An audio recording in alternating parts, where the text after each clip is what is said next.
If you want to schedule a call on WhatsApp, you had to download a third-party app to do that. But with the latest WhatsApp update, you can now schedule calls directly inside the app without needing any extra app. I'm going to be showing you exactly how to do that with easy steps. I'm Janet if you are new here. The first thing you want to do is to make sure your WhatsApp is up to date. Head over to the App Store or Google Play Store, search for WhatsApp and hit update if you haven't already. Once your app is updated, open WhatsApp and tap the call icon at the bottom of your screen. At the top, you should see Schedule Calls. If you don't see it there, tap the three dots at the top right corner and you will find it in the menu. Tap on it, then tap Schedule a Call. Now, let's fill in the details. First, give your call a name so people know what it's for. In the description box, write a brief summary of what the call is about. This helps your guest come prepared. Next, tap Start and set the date and time you want the call to begin. Then, tap End and set when you want it to finish. Now, here are two settings you definitely want to turn on. Turn on Include End Time, so your guests know exactly when the call will wrap up. Turn on Require Approval, so you can control who joins the call. After that, tap the call type drop-down and choose whether you want a video call or a voice call. Finally, tap Reminder to set a notification before the call starts. You can set it to 15 minutes or any time that works for you.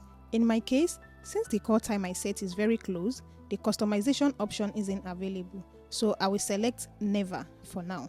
Once you are done, tap Next. Now, select the contact or group you want to send the invite to. One thing I notice here is that WhatsApp currently only lets you send the invite to one chat at a time. If you want to share it with multiple people, simply copy the invite link and paste it into each person's chat individually. A smarter option is to use a broadcast list. You can send the invites to everyone at once without them seeing each other's responses. If you don't know how to create a broadcast list, I've already made a video on that. Check the link on the screen above. And now you have successfully scheduled a call. When it's time for the call, you, the host, will get a notification on your phone. Tap the notification as the host.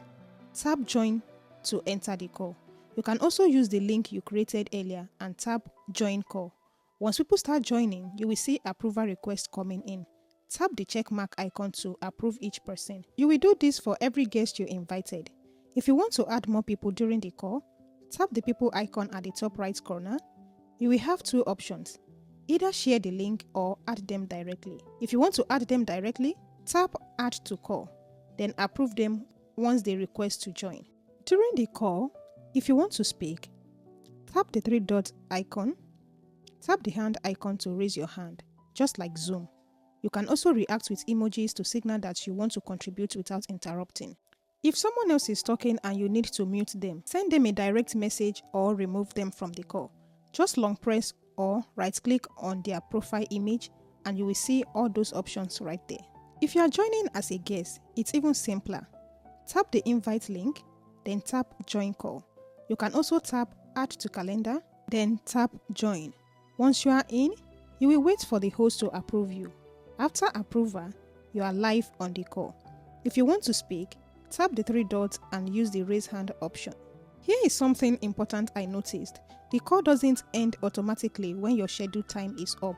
You will have to end it manually yourself. Hopefully, WhatsApp will fix this in a future update. To end it, tap the End Call button.